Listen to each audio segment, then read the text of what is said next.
I thank you for coming here tonight. One of the thoughts I've had is that so many people talk about public safety being a community imperative, but it's really a critical social imperative too. How can we do better around supporting the police department as a citizen to say we need more and stop polarizing our community and support our police department? I think that kind of the simple answer is you need to identify for yourself and your neighbors what you believe you deserve as a resident of this community, and that will inform what you stand up for. Like, I believe that everybody in this community, regardless of where you live, I don't care if you're on the south side, if you're in central, if you're in the northern district, or wherever you reside, everybody should have equal access. Everyone should have the ability to feel safe. And I want residents in all of these neighborhoods all across our city to understand they deserve the same level of service as anybody else does, and that they would stand up, speak up, and demand that that is the type of service that they get. 100%. The other thing, I've lived here for 65 years. What I'm tired of doing is going elsewhere to eat, elsewhere to play.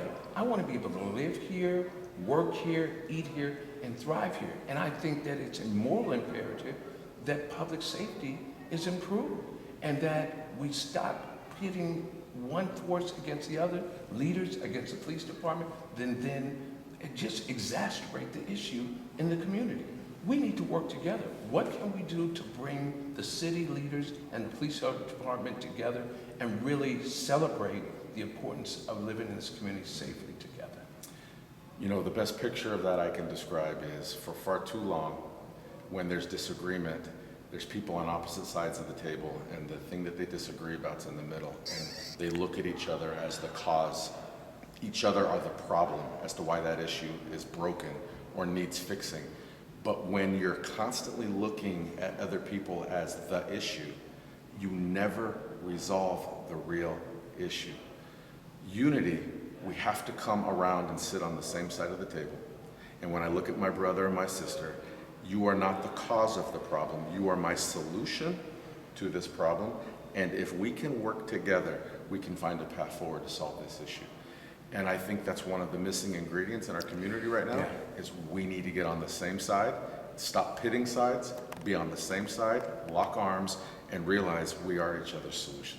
And then lastly, Richmond's not an island unto itself. Here in West Contra Costa County, I recognize from being a former economic development commissioner, the meetings I've gone to, town halls throughout the area, that it's a regional concern around safety. What type of things has the Richmond Police Department done to work together to discuss those issues? And I know with sideshows and other matters of murders and theft, you all have worked together. Tell us that bit, what you can share, how you have done that and how it impacts our community, which makes us strong. So we know that there's a human trafficking issue in this region, Oakland, Richmond, the surrounding cities, also it bleeds over into their cities. So we've partnered with the Contra Costa County District Attorney's Human Trafficking Task Force to lock arms, and other departments throughout Contra Costa County have also partnered.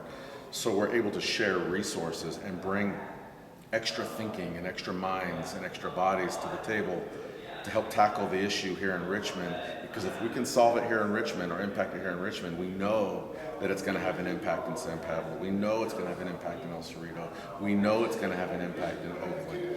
So that's one example of having a regional partnership that allows us to address that issue. And we're taking that same approach with traffic safety. All of the departments that have traffic units in Contra Costa County, we're sharing resources. And once a month, all of those traffic officers will travel to different cities to do traffic enforcement. So we're force multiplying because it is a regional issue, sideshows and whatnot. So we're trying to come together to combine our resources. Well, thank you. I appreciate you. No, thank you. I appreciate and that. Yeah. Thank you for representing the city of pride and purpose. No, thank you. I appreciate it. Yeah. Thank you. All right.